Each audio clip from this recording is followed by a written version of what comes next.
বাংলার জমিনে আবরার ফাহাদ কেন, আবু সাইদ কেন, মীর মুগ্ধ কেন, আমাদের শরীফ উসমান হাদি কেন? যদি আমাদের মতো রফিকুল ইসলাম মাদানীদেরকেও জীবন দিতে হয়, লাখো রফিকুল ইসলাম মাদানীরা জীবন দিবে। কিন্তু বাংলার জমিনে হাসিনা এবং আওয়ামী লীগের মতো আর কাউকে ভারতের গোলামি করতে দেওয়া যাবে না। বিএনপি হোক, জামাত হোক, যেই দল হোক, ভারতের গোলামি করলে পিটায়া তক্তা ছুটায় দেওয়া হবে। আজও আমার ভাই শরীফ উসমান হাদি শহীদ হয় ভারতের হিন্দুত্ববাদীদের বিরুদ্ধে বক্তব্য দিতে গিয়ে, আওয়ামী লীগের বিরুদ্ধে বক্তব্য দিতে গিয়ে আমাদের ভাই শরীফ উসমান হাদি শহীদ হয়। খুনিরা পালিয়ে যায়, বিচার পর্যন্ত হয় না। এই যে আমার ভাই বলতেছিলেন, আমরা শাহবাগে মানুষকে শপথ করিয়েছি, হাজার হাজার জনতাকে শপথ করিয়েছি, আমার ভাইয়ের বিচার লাগবেই। কিন্তু বাঙালি ভোলা জাতি, আমরা খুব দ্রুতই ভুলে যাই। আজকে রফিকুল ইসলাম মাদানীর জন্য হাজার হাজার মানুষ অপেক্ষমান। আল্লাহ না করুক আজকে রাত্রে যদি রফিকুল ইসলাম মাদানীকে ধরে ফেলা হয়, আল্লাহ না করুক, কিংবা শুট করে ফেলে দেওয়া হয়, আমাকেও আপনারা 3 থেকে 4 দিন মনে রাখবেন। এই বাঙালি এতটা বুলু জাতি, এই জাতির জন্য যারাই ত্যাগ স্বীকার করে, কুরবানি স্বীকার করে, আমরা তাদেরকে স্মরণ রাখি না। প্রিয় হাজিরিন, এই জন্য আজকে যে আয়াতে কারিমা তিলাওয়াত করলাম, সেই আয়াতের মধ্যে আলোচ্য বিষয় হলো শহীদের মর্যাদা। একজন মানুষ বাহ্যিকভাবে দেখা যায়, হাইরি হাদি তো চলে গেল, হাইরি মীর মুগ্ধ তো চলে গেল, হাইরি আবু সাইদ তো চলে গেল, আবরার ফাহাদ তো চলে গেল, তার পরিবার কান্না করতেছে, আহারে তার বাচ্চাগুলো কান্না করতেছে, তার ভাই বোন কান্না করতেছে, তাইলে এই জীবন তো মনে হয় ব্যর্থ হয়ে গেল। না, আল্লাহ রাব্বুল আলামিন কোরআন কারীমের মধ্যে কি বলতেছেন আসুন শুনি।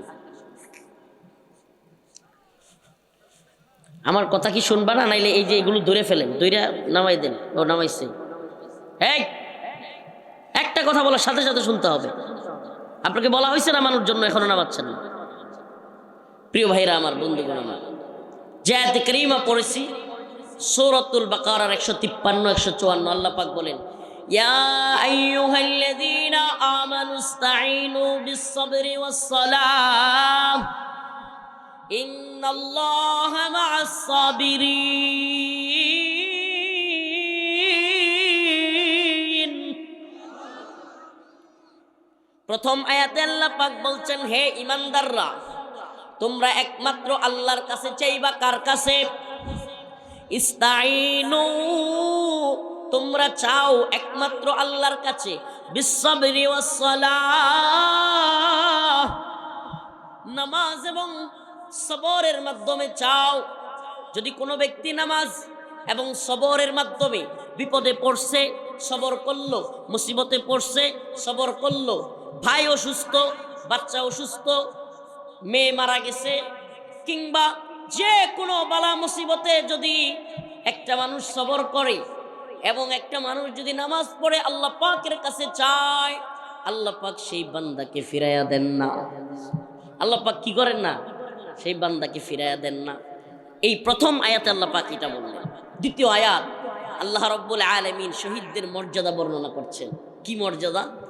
আল্লাহ পাক শহীদদের ব্যাপারে বললেন, শহীদদেরকে মৃত বলাও যাবে না। সুবহানাল্লাহ, কি বলা যাবে না?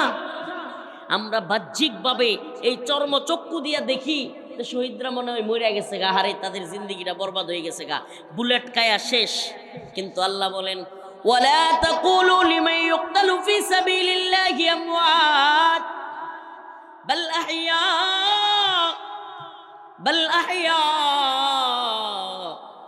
আহইয়া ওয়ালাকিন লা তাশউরুন।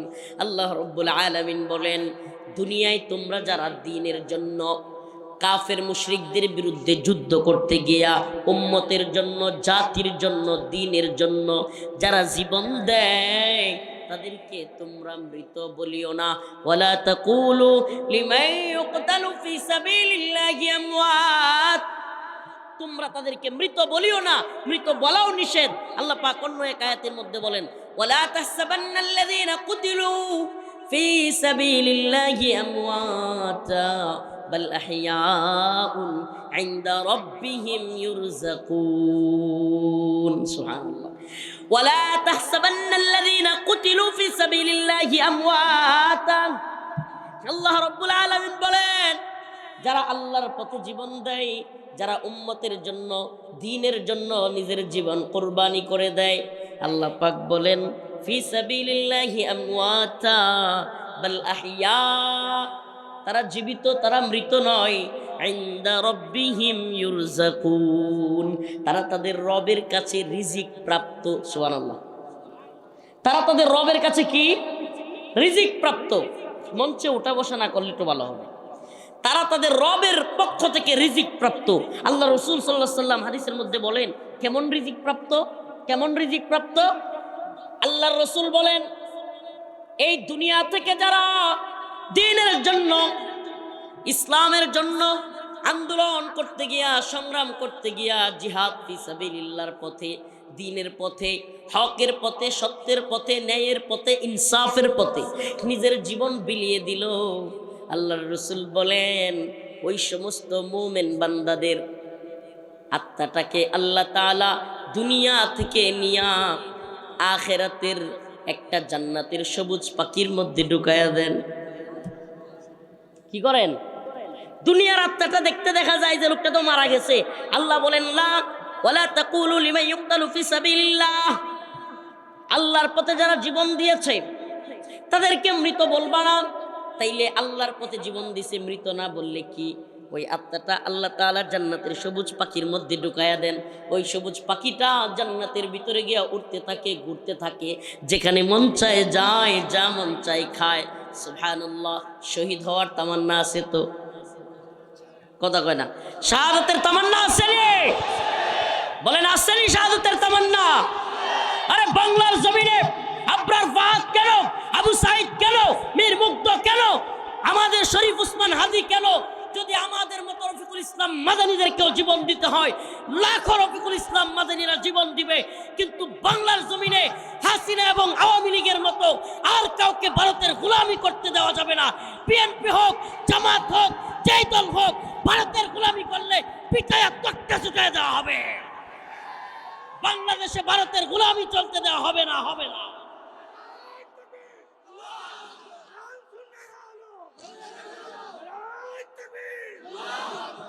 আমরা সব কিছু মানতে পারি, হ্যাঁ মুসলমান সজাগ থাকতে হবে। আমরা সব কিছু মানতে পারি, কিন্তু বাংলাদেশে সরকারে আসার লোভে কোন দল, কোন নেতা ভারতের গোলামি করবে আমরা মানব না। যে দলেরই হোক, যদি ভারতের গোলামি করে সরকারে আসবার চিন্তা ভাবনা করে, আওয়ামী লীগের মতো লাথি খাওয়ার জন্য রেডি হও। আমরা প্রয়োজনে শহীদ হয়ে যাব ইনশাআল্লাহ। এই সাতক্ষীরার মুসলমান শহীদ হইতে রাজি আছেন না ইনশাআল্লাহ? শহীদের মর্যাদা কি? আল্লাহর ল্যাম্পপোস্টের নিচে গিয়া জান্নাতের সবুজ পাখি হয়ে বসবে। সবুজ পাখির মধ্যে আল্লাহ আত্মাটা ঢুকায় দিবে। ওই আত্মা আল্লাহ তাআলার জান্নাতে ঘুরবে, যেখানে মন চায় খাবে, ঘুরবে ফিরবে, যা মন চায় খাবে। আল্লাহর জান্নাতে ঘুরতে ঘুরতে আরশ, সুবহানাল্লাহ, আরশে আজিমের ল্যাম্পপোস্টের নিচে গিয়া বসবে। আল্লাহ ডাক দিয়া বলবে সুবহানাল্লাহ। একটা মুমিনের সবচাইতে বড় তামান্না, সবচাইতে বড় আশা, মুমিন তার মাওলার সাথে সাক্ষাৎ করবে। আমার আপনার আমাদের সকলের আশা নাই? আরে আমারে যে বানাইলো সুবহানাল্লাহ, এক একজনের চেহারা একরকম। আরে নেত্রকোনার মানুষের চেহারা একরকম, সাতক্ষীরার মানুষের চেহারা আরেক রকম। হাই রে, সৌদি আরবের মানুষের চেহারা একরকম, পশ্চিমাদের চেহারা আরেক রকম, নাইজেরিয়ান লোকদের চেহারা আরেক রকম। সুবহানাল্লাহ। এই যে এত নিপুণভাবে একজনের নাক আর একজনের নাকের সাথে, একজনের চোখ আর একজনের চোখের সাথে, একজনের কান আর একজনের কানের সাথে মিলে না। সুবহানাল্লাহ। পর্দার নিচ দিয়া কোনো মানুষ হাইটা গেলে ওই ছোট্ট ছোট্ট কদম ফেলতেছে, ওইটা দেইকাও পরিচিত মানুষ একজন আরেকজনকে বইলা ফেলে। ঠিক কি ঠিক না? পর্দার নিচ দিয়ে হাইটে যাইতেছে, একটা মানুষ দেখলে তার চেহারা দেখা যায় না, পেট দেখা যায় না, তার মুখ কিচ্ছু দেখা যায় না, খালি একটু হাঁটাটা দেখা যায়, ওইটা দেইকাও বলা যায় লোকটা কি। সুবহানাল্লাহ। তাইলে ওই কারিগরের নাম কি? আরো জোরে জোরে বলেন কে? ওই আল্লাহ রাব্বুল আলামিন শহীদের আত্মাটাকে জান্নাতের মধ্যে ঢুকায়া দিবে। সুবহানাল্লাহি ওয়া বিহামদিহি সুবহানাকা ইয়া রব উহিব্বুকা ইয়া রব। হে আল্লাহ আমাদেরকেও শহীদ হিসেবে কবুল করেন। শহীদের মিছিলে নাম লিখাতে চলো মুসলিম ভাই, শহীদের মিছিলে নাম লিখাতে চলো মুসলিম ভাই, মরণের স্বাদ পাবে তুমি এসো না নাম লিখাই। মরণের স্বাদ শাহাদাতের মৃত্যুর মধ্যে। সুবহানাল্লাহ। কয় হুজুর মরণের মধ্যে আবার স্বাদ? হ্যাঁ, হাদিসে পাকের মধ্যে আসছে আল্লাহ রাসূল বলেছেন যেই ব্যক্তি শহীদ হবে ছোট্ট একটা পিপিলিকার কামড়ের চাইতেও তার মৃত্যুটা আরো সহজ হবে। সুবহানাল্লাহ বলবেন না? ছোট্ট একটা পিপিলিকার কামড়ের চাইতেও তার মৃত্যু আরো সহজ।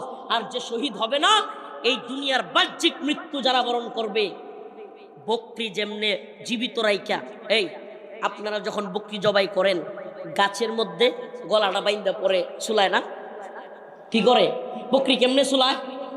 ওই গাছের মধ্যে ঝুলাইয়া তারপরে টেনে টেনে চামড়া চুলায় না? আচ্ছা কোনো বকরি যদি জবাই না কইরা আস্ত বকরি, জীবিত বকরি যদি সাল বা কল তুলতো, ওর চিৎকারে আশেপাশে কেউ থাকতে পারতো? ওই বকরি জীবিত ছাল তুললে যেই কষ্ট, তার চাইতেও মানুষের মৃত্যু যন্ত্রণা আরো ভয়াবহ। আল্লাহ রাসূল সাল্লাল্লাহু আলাইহি সাল্লাম ওনার ওয়াফাতের সময় পর্যন্ত পানির মধ্যে হাত রাখতেছিলেন আর বলতেছিলেন সাকরাতুল মাউত হক। আল্লাহ রাসূল সাল্লাল্লাহু আলাইহি সাল্লাম বলতেছিলেন মৃত্যু যন্ত্রণা সত্য। চিন্তা করেন, আল্লাহ পাক শহীদদের মৃত্যুর ব্যাপারে বলেছেন যে ব্যক্তি শহীদ হবে তার আত্মাটা একটা পিপিলিকার কামড়ের চাইতেও নরম ভাবে দুনিয়া থেকে চলে যাবে। সুবহানাল্লাহি ওয়া বিহামদিহি। শহীদ হইতে রাজি আছি তো? শহীদের মিছিলে নাম লিখাতে চলো মুসলিম ভাই। শহীদের দাওয়াত দেই ঘুরে ঘুরে সারা দেশে, এটাই কাজ। শহীদের মিছিলে নাম লিখাতে চলো মুসলিম ভাই, মরণের স্বাদ পাবে তুমি এসো না নাম লিখাই। শহীদের মিছিলে নাম লিখাতে চলো মুসলিম ভাই। এই তো সে কাফেলা বীরের জাতি, আজও থামেনি যার চলার গতি। আল্লাহু আকবার। চলার গতি থামছে? চলার গতি থামছে? ওই আবরার ফাহাদরে ওরা শহীদ করেছে, আবু সাইদকে শহীদ করেছে, মীর মুগ্ধকে শহীদ করেছে, উসমান হাদি। আমরা বিশ্বাস করি আল্লাহ তাআলা তাদেরকে শহীদ হিসেবে কবুল করবেন। এরপরেও কি পথ বন্ধ হয়ে গেছে? কেউ কি ভয় পায়া ভারতের বিরুদ্ধে বক্তব্য দেওয়া ছেড়ে দিয়েছে? আরে এই দুনিয়ার পকেট আর পেটের দান্দাবাজ নেতারা স্বার্থের জন্য ক্ষমতায় আসতে চাওয়া নেতারা ভারতের গোলামি করতে পারে। আল্লাহর জন্য জীবন ধ্যানে ওয়ালা, চিন্তা করনে ওয়ালা কেউ ভারতের গোলামি করবেন। আমরা মুসলমান আকাড়াদের গোলামি করবো? আমরা কথা কয় না? আমরা মুসলমানের বাচ্চা, আমরা কি আকাড়াদের গোলামি করব? যেগুলো এখনো কই হাগ লাগবে এটাই বুঝে না। হ্যাঁ, যেগুলো এখনো কই হাগা লাগবে, হাগা বুঝেননি, পায়খানা কই করা লাগবে এটাই এখনো বুঝে না। যেই না মন চায় জঙ্গলে জঙ্গলে রেল লাইনে, যেই না মন চাই না আগে, আর এইগুলোর গোলামি আমরা করব? সীমান্তের কাছাকাছি জেলার মানুষ আপনারা, আপনাদেরকে চৌকান্না হতে হবে, সচেতন হইতে হবে। এক একজনকে উম্মার মর্দে মুজাহিদ হইতে হবে, এমন মুজাহিদ যে প্রয়োজন হইলে আল্লাহ না করুক যদি হিন্দুত্ববাদীরা আমাদের দেশে সশস্ত্র আক্রমণ চালায়, প্রয়োজনে আমাদের সেনাবাহিনী, আমাদের বিভিন্ন বাহিনীর সাথে আমরাও হাতে হাত মিলিয়ে অস্ত্র ধারণ করব। তো হিন্দুত্ববাদীদের গোলামি আমরা করব? আমরা ইমানদার, আমরা হক কথা বলি, সত্য কথা বলি, আমরা বক্তব্য বলে যাব। আমাদের বক্তব্য একেবারে পরিষ্কার, আমাদের বক্তব্য থাকবে একবারে ক্লিয়ার। আল্লাহ পাক বলেছেন শহীদদের মর্যাদা অনেক, আমরা শাহাদাতের তামান্না লালন করি। তোমরা আমাদেরকে মেরে ফেলার ষড়যন্ত্র করো আর আমরা মরতেই চাই আল্লাহর পথে। তোমরা আমাদেরকে মেরে ফেলার ষড়যন্ত্র, আল্লাহ তো বলছেই আমাকারু আমাকারাল্লাহ ওয়াল্লাহু খায়রুল মাকিরিন। এরা চক্রান্ত করে, ষড়যন্ত্র করে, কিন্তু আল্লাহ বলেন ওয়াল্লাহু খায়রুল মাকিরিন, আমি আল্লাহ হইলাম উত্তম পরিকল্পনাকারী। সুবহানাল্লাহ। এবার আল্লাহ ডাক দিবে, বান্দা জান্নাতের সবুজ পাখি, আমার প্রিয় শহীদ, কি চাও বলো আমার কাছে। সুবহানাল্লাহ। আল্লাহ বলতেছে, আয় হায়, দুনিয়ার কোন মন্ত্রী প্রধানমন্ত্রী যদি কারো ডাক দিয়া কয় বলো তো তুমি কি চাও, ওরে বাবা, এই লোক 2 দিন ঘুমাইতে পারতো। যদি প্রধানমন্ত্রী, দেশের রাষ্ট্রের প্রধান কারো ডাক দিয়া কয় যে আপনি আমার কাছে কি চান, যা চান তাই দেব, এ দেখবেন যে খুশিতে কত কত হয়েছে বুকা। আল্লাহ পাক ডাক দিয়া বলতেছে, বান্দা কি চাও। সুবহানাল্লাহ, সুবহানাল্লাহ বলবেন, বান্দা কি চাও। শহীদ বলবে, মালিক দুনিয়ায় যা কিছু পাই নাই, যা কিছু আশাও করি নাই, তার চাইতে অনেক বেশি আপনি আমাকে দিয়েছেন। সুবহানাল্লাহ। আল্লাহ রাব্বুল আলামিন আবার বলবেন, বান্দা কি চাও। শহীদ বান্দা আবার উত্তর দিবে, আল্লাহ দুনিয়ায় যা চাই নাই, যা পাই নাই, এরকম অনেক কিছু আমাদেরকে দিয়েছেন, কিছুই চাই না। তৃতীয়বার যখন বলা হবে, বান্দা কি চাও, একমাত্র শহীদ, জান্নাতে যাওয়ার পরে কেউ দুনিয়াতে আসতে চাইবে না, একমাত্র শহীদ বান্দা বলবে, আল্লাহ আমারে আবার দুনিয়ায় পাঠায় দেন, আবারও আপনার রাস্তায় জিহাদ করি, আপনার পথে শহীদ হই, আবারও দুনিয়া থেকে শহীদ হইয়া জান্নাতে আসি, আমার মাকাম আরো বাইরে যাবে। সুবহানাল্লাহ। চিন্তা করছেন, শহীদ, আবার আল্লাহ বলবেন, না এটা তো সুযোগ নাই, তোমার মর্যাদা যা দেওয়ার দিয়ে দিছি। সুবহানাল্লাহ। প্রিয় হাজিরিন, আজকে কিছু কথা আমাদেরকে বলতে হচ্ছে, আপনাদের সামনে রেখে কিছু কথা আমাদেরকে বলতে হচ্ছে। আমরা যারা দায়ী, আমরা কি দায়ী, দাওয়াত দিয়ে বেড়াই, উম্মতের কাছে ঘুরে ঘুরে, বিভিন্ন জেলায়, বিভিন্ন দেশে, বিভিন্ন জায়গায় ঘুরে ঘুরে আমাদের কাজ এই উম্মতকে সজাগ করা, এই উম্মতের মধ্যে একটা জাগরণ তৈরি করা। কি সেই জাগরণ? উম্মা যেন এই গণতন্ত্র, সমাজতন্ত্র, এই সমস্ত কুফরি তন্ত্রমন্ত্র থেকে বের হয়ে এই উম্মা যেন এক শরিয়া, এক খিলাফা এবং কুরআন সুন্নাহ ভিত্তিক এক আদর্শ রাষ্ট্র গঠনের দিকে এগিয়ে আসে। আমাদের দাওয়াত আপনাদের কাছে, আমরা বারবার আপনাদের কাছে দাওয়াত প্রচার করি, কিন্তু প্রিয় হাজিরিন, আপনাদের কাছে আমাদের এই হক কথা বলতে গিয়া এই দুনিয়ায় অনেক সময় আমাদের উপর জুলুম নির্যাতন চলে আসে। আসে কি আসে না? বিগত 16 বছর আমাদের উপর একটা সরকার জুলুম করেছে, নির্যাতন করেছে। 2000 মানুষের জীবনের বিনিময়ে, আমাদের কারাগার রিমান্ডের বিনিময়ে, রাজপথে লড়াই করার বিনিময়ে কখনো ভয় পেয়ে চুপসে যায়নি। আল্লাহ মাফ করুক, নিজের ব্যক্তিগত ক্রেডিট বলছি না ভাই, ব্যক্তিগত কোনো কথা বলার জন্য বসি নাই, কিন্তু বাস্তবতাটা আপনাদের সামনে বলতে হচ্ছে। কখনোই কারাগার থেকে এসেও কখনো একবারও, আল্লাহ মাফ করুক, আওয়ামী আমলেও জবান বন্ধ করি নাই, যা বলার বলেছি। অনেক বাধা আসছে, আবারও মাহফিল বন্ধ করে দেওয়া হয়েছে, মাইক কেড়ে নেওয়া হয়েছে, আবারও জেলখানায় নিয়ে যাবে এমন পরিস্থিতি তৈরি হয়েছে। তবু আন্দোলন সংগ্রাম থেকে পিছপা হই নাই। ভেবেছিলাম 2024 সালের 5ই আগস্টের পরে আমরা একটা সুন্দর বাংলাদেশ উপহার পাব, কিন্তু আফসোস এবং পরিতাপের সাথে বলতে হচ্ছে, আজকেও আমাদেরকে দেখা লাগে যে হিন্দুত্ববাদী ভারতের কথায় বাংলাদেশে আলেমদেরকে গ্রেফতার করতেছে এই সরকার। কত বড় নির্লজ্জ এই সরকার। যাত্রাবাড়িতে আপনারা জানেন, দিনে রাতে কখনো আন্দোলন বন্ধ হয়নি। জুলাইয়ের আন্দোলনে ঢাকার যাত্রাবাড়িতে দিনে রাতে কখনো আন্দোলন বন্ধ হয় নাই। উপর থেকে হেলিকপ্টার দিয়ে গুলি করেও আন্দোলন বন্ধ করতে পারে নাই। কারা ছিল? এ আমাদের মতো মাদ্রাসা ছাত্ররা ছিল, আমরা ছিলাম। আন্দোলন সংগ্রামে এটা সবাই দেখেছে। আমি ওপেন, যখন সবাই নীরব, অনেক আলেমরা পর্যন্ত নীরব, ফেসবুক লাইভে এসে আন্দোলনের পক্ষে শক্ত অবস্থান নিয়ে বলেছিলাম, এই আন্দোলনে স্বতঃস্ফূর্তভাবে সকলের নামতে হবে। মাদ্রাসার ছাত্রদেরকে আহ্বান করেছিলাম, এই লাইভ আমার এখনো আছে। রাজপথে নামাজ পড়িয়েছিলাম, সেই দিনগুলো এখনো মনে পড়ে। অথচ গতকালকে, এর আগের দিন আমাদের এক ভাই মুফতি আইনুল হক কাসেমি দামাত বারকাতুহুমকে প্রথম আলো এবং ডেইলি স্টারের বিরুদ্ধে ফেসবুকে লেখালেখির কারণে অ্যারেস্ট করেছে এই কুলাঙ্গার সরকার, অথর্ব সরকার, এনজিও সরকার, আমেরিকা এবং ভারতের গোলামি করা সরকার। এরা এখন আবার আলেমদেরকে গ্রেফতার করা শুরু করেছে। আজকে দেখলাম আরেকজন আলেম, পরিচিত মুখ, নির্যাতিত নিপীড়িত মানুষের পাশে যিনি দৌড়াইয়া যান। মানুষের ভুল থাকতেই পারে, আমারও আছে, আপনারও আছে, আমরা কেউ ভুলের ঊর্ধ্বে না, কিন্তু বিনা মামলায়, কোনো উস্কানি নাই, কোনো খারাপ কাজ নাই, কিছু নাই, হঠাৎ করে আতাউর রহমান বিক্রমপুরী সাহেবকে ডিবি পরিচয়ে সাদা পোশাকে তুলে নিয়ে আসছে, যেন ওই আওয়ামী আমলের আবারও পুনরাবৃত্তি।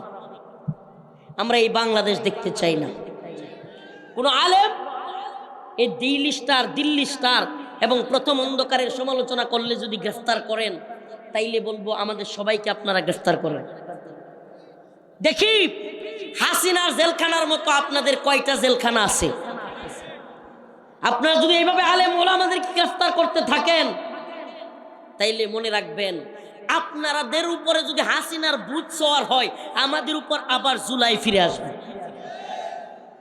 এগুলা করবেন না। মিডিয়ার মাধ্যমে বলি, সরকারকে বলি, সুনির্দিষ্ট কারো বিরুদ্ধে অভিযোগ থাকলে, যদি উনি কাউকে মার্ডার করত, উনি কাউকে খুন করত, আল্লাহ না করুক উনি কাউকে রেপ করত, ধর্ষণ করত, সুনির্দিষ্ট কোনো খারাপ কাজে জড়িত থাকতো, সেটার প্রমাণ দিয়ে তারপরে ওনার নামে মামলা দিত। কিন্তু এইভাবে যদি দেখেন, কেন বলছি জানেন? অনেকে মনে করবেন হুজুর আমরা তো সরকারে আয় পড়ছি, আধা সরকার, আমরা যেই সুখে আছি হুজুর, আমরা কাউরে পড়ুয়া করি না। ভাই, বিপদ কিন্তু প্রথমে 2021 সালে খালি আমার উপরে আসছিল, প্রথমে শুধু আমার উপরে আসছিল, আমারে ধরছিল, কিন্তু আস্তে আস্তে সকল আলোচকদের, সকল বক্তাদের, আলেমদেরকেও কিন্তু গ্রেফতার করা হয়েছিল।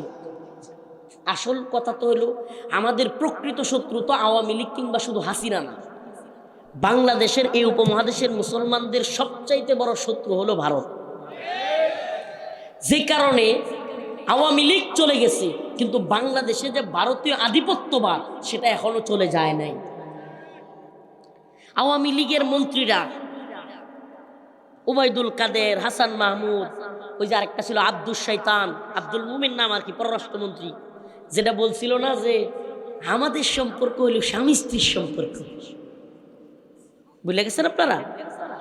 বলছিল না ভারত বাংলাদেশের সম্পর্ক বুঝাইতে গিয়া ওই যে পররাষ্ট্রমন্ত্রী ছিল একটা আব্দুল শৈতান, ওটা আব্দুল মুমিন বলি না, আব্দুস, সে বলছিল না যে আমাদের সম্পর্ক কি স্বামী স্ত্রীর সম্পর্ক। নাউজুবিল্লাহ, নাউজুবিল্লাহ। তাইলে এরা স্বামীকে আর স্ত্রীকে এক হিন্দু বেড়ার সাথে কি, জানি না আমি মুসলিম কিনা, যদি মুসলিম হয় তাইলে আপনি স্বামী স্ত্রী সম্পর্ক কেমনে বলছিলেন?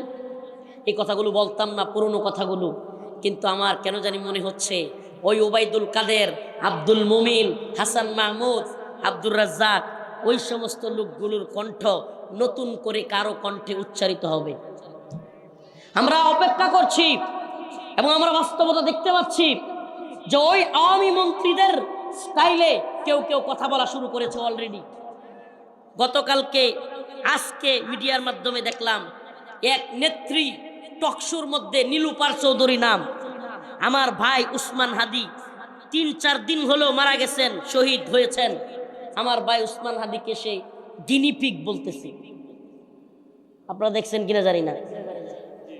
এই নীলুফার চৌধুরী, এই ভারতীয় দালালরা, এই ভারতীয় গোলামরা, এই দুশ্চরিত্রারা আজকে আমার ভাই উসমান হাদিকে নিয়ে বাজেভাবে কথা বলতেছে।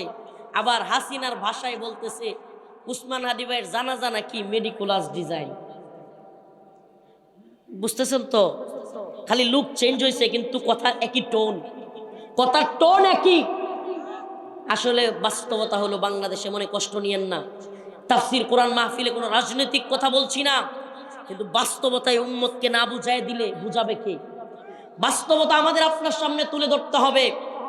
প্রিয় ভাইরা আমার, বন্ধুগণ আমার, এই যে দিল্লির নেগেটিভ দেখেন, ধানমন্ডি 32 ভাঙা হলো, গণভবন ঘেরাও করা হলো, সংসদ ভবনে সবাই চলে গেল, এত কিছু হইল, আওয়ামী লীগের কত নেতাদেরকে মারা হইল, কাউরে গ্রেফতার করতে দেখছেন? ওমা প্রথম আলো আর ডেইলি স্টারে কে বা কারা হামলা করছে, এখন আলেম ওলামাদেরকে গ্রেফতার করা শুরু করছে। তাইলে কি বোঝা যায়? ওই যে আওয়ামী আমলে শেখ মুজিবের মূর্তি বাংলাও মামলা হইতো না, কাউরে ধরে নিত না, কিন্তু যেমনেই মুদির বিরুদ্ধে আন্দোলন, সাথে সাথে সকল আলেমদেরকে গ্রেফতার করা। আমাদের বুঝতে বাকি নাই, এই সরকারের মধ্যেও গাপ্তি মেরে ভারতীয় দালালরা লুকায় আছে।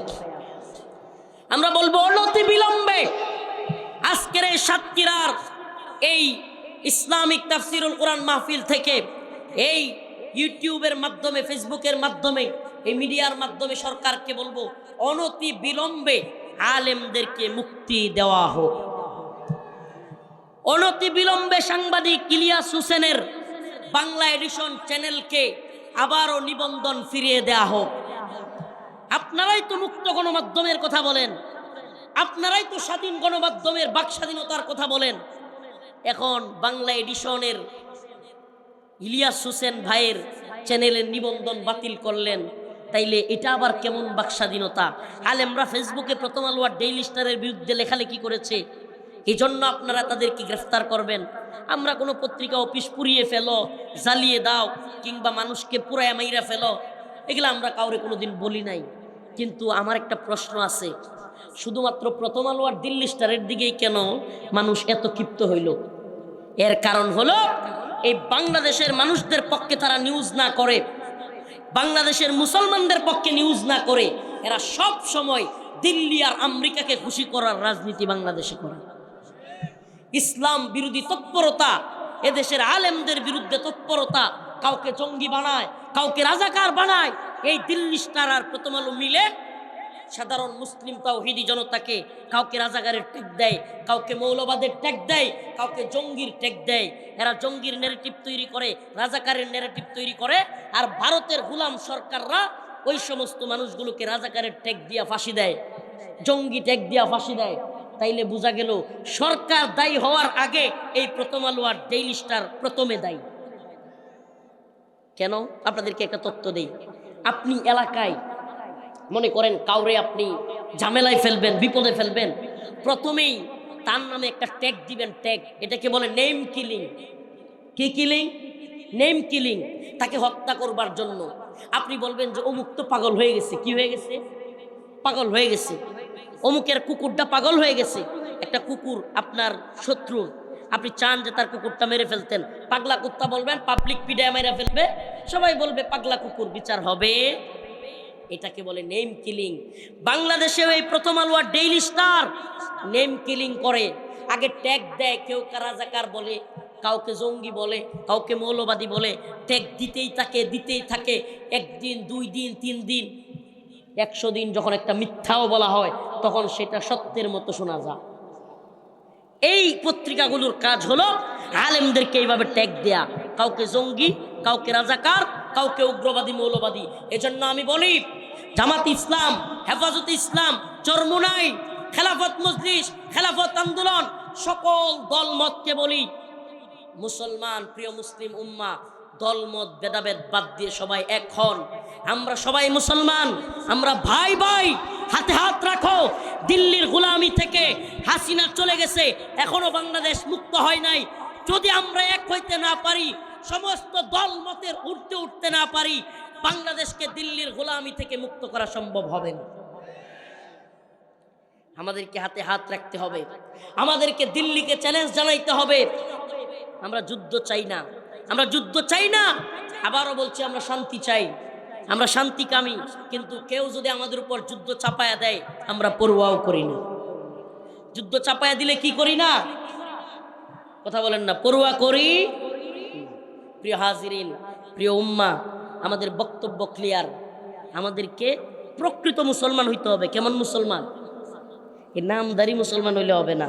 ওই যে মনে করেন ভ্যারাইটি স্টোর একটা দোকান দিছে এক লোক, ভ্যারাইটি স্টোর নাম দিছে, যায় লোকে কইছে যে ভাই আমার আলু দেন। ভ্যারাইটি স্টোর বুঝছেন তো, যেই দোকানে সব রকমের পণ্য পাওয়া যায়, এইসব দোকানের নাম কি দেয়?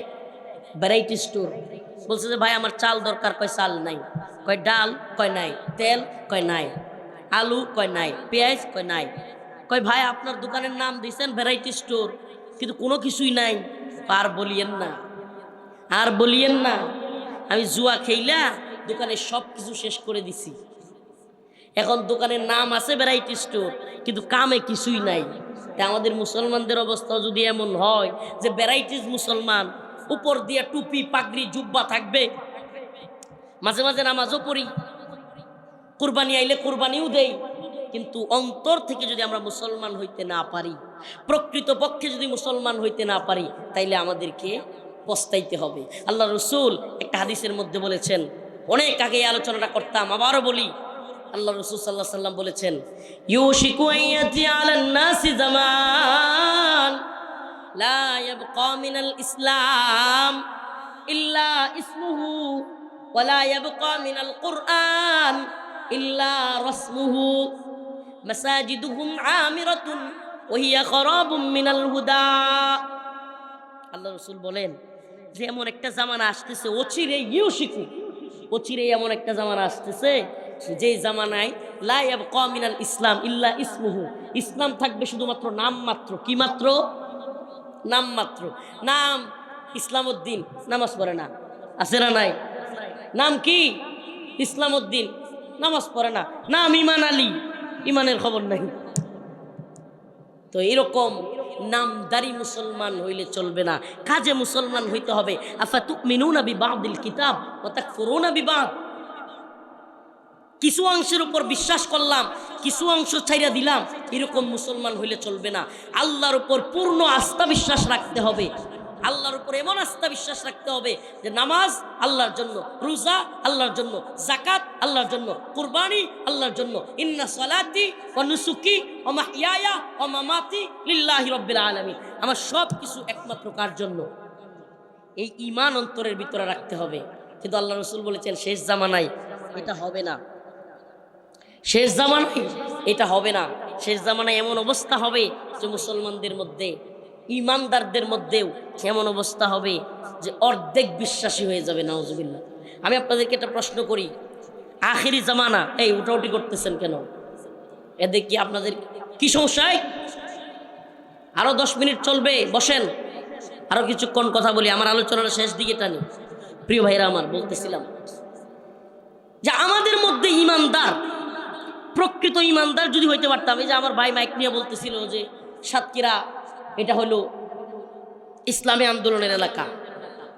আমি আপনাদের কাছে জানতে চাই, আমরা যদি প্রকৃত ইসলামী আন্দোলনের কর্মী হইতে পারতাম, যদি প্রকৃত শাহাদাতের নজরানা পেশ করার মতো সাহস হিম্মত রাখতাম, বাংলাদেশের একটা মদের বারোকি থাকতো, মদের লাইসেন্স থাকতো, পতিতালয় থাকতো, সুদের যত ব্যাংক আছে, নাউজুবিল্লাহ, আল্লাহ পাক সব কিছুকে যেগুলো হারাম করেছেন রাষ্ট্রীয়ভাবে সেগুলো বৈধতা দিতে পারতো।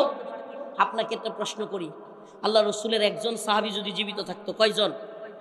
একজন সাহাবী যদি জীবিত থাকতো, বাংলাদেশে কোনো একটা মদের বারের অনুমোদন সরকার দিতে পারতো? প্রিয় ভাইরা আমার, বন্ধুগণ আমার, আমাদের মেসেজ ক্লিয়ার আপনাদের কাছে যে আমরা শুধু নামাজ, রোজা, হজ, যাকাত, কোরবানির ক্ষেত্রে আল্লাহরে মানবো, আর বিধানের ক্ষেত্রে, আইনের ক্ষেত্রে আল্লাহর বিধান মানবো না, আল্লাহর আইন মানবো না, সেটা হতে পারে? সেটা হতে পারে না। আল্লাহর বিধান মানতে হবে। আসমানের মালিক যেমন আল্লাহ, জমিনের মালিক যেমন আল্লাহ, কুরবানি যেমন আল্লাহর জন্য, আমার হায়াত, আমার মৃত্যু যেমন আল্লাহর জন্য, বিধান দাতা মাবুদ একমাত্র আল্লাহ। ইনিল হুকমু ইল্লা লিল্লাহ, আমার আল্লাহ তা'বুদু ইল্লা ইয়া, হুকুম দানের একমাত্র মালিক কে? তাইলে আমরা কি আল্লাহর বিধান মানবো না হাসিনার বিধান মানবো? আল্লাহর বিধান মানবো না ডক্টর মোহাম্মদ ইউনূসের বিধান মানবো? আবারও বলছি, কেন? দেখেন, আল্লাহ পাক বিধান দিয়েছেন আহাল্লাল্লাহুল বাই' ওয়া হাররামার রিবা, ক্রয় বিক্রয় তোমাদের জন্য হালাল, সুদ হারাম। আল্লাহ বিধান দিয়েছেন আয-যানিয়াতু ওয়াজ-যানি ফাজলিদু কুল্লা ওয়াহিদিন মিনহুমা মিআতা জালদা, ব্যভিচারী পুরুষ এবং মহিলা যদি অবিবাহিত হয় তাদেরকে 100 বেত্রাঘাত করা হবে। আল্লাহ বলতেছেন ইন্নামাল খামরু ওয়াল মাইসির ওয়াল আনসাবু রিজসুম মিন আমালিশ শাইতান, মদ, জুয়া এগুলো শয়তানের কাজ, মুসলমানদের জন্য হারাম। আমি বলতে চাই ভাই, মদের লাইসেন্স, পতিতালয়ের লাইসেন্স, সুদের লাইসেন্স বাংলাদেশে আছে না নাই? বলেন আছে না নাই? তাইলে এই যে আল্লাহর বিধানগুলোকে একে একে পরিবর্তন করা হলো, আগামীকালকে যদি সাতক্ষীরার ডিসি সাহেব কিংবা এসপি সাহেব বিধান দেয় যে আগামীকালকে থেকে ফজরের নামাজ 6টায় না হইয়া 10টায় হবে সকালে, মানবেন কেউ? এই কথা বলে না মানবেন? কেন মানবেন না বলেন? কেন মানেন না? ফজরের নামাজ তো 6টায় পড়ে মানুষ। ডিসি সাহেব চিন্তা করলো যে 10টায় দিয়ে দেই। সরকারের থেকে আদেশ আসলো যে মানুষ এত বুড়ে শীতের মধ্যে কষ্ট হয়, 10টায় পড়াই। কেউ পড়বেন? রাজি হবেন? কেন হবেন না? টাইমটা তো চেঞ্জ করছে, পুরা নামাজকে তো বাতিল করে নাই। প্রিয় হাজিরিন, আবারও বলছি, রোজার মাস, আমরা কোন মাসে রোজা রাখি? আরবি রমাদান।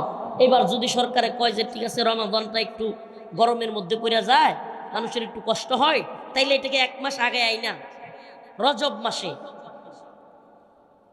শাবান মাসে, রমজান মাস না কইরা একটু 1 মাস আগে নিয়ে আসি। কেউ মানবেন? কেন মানবেন না?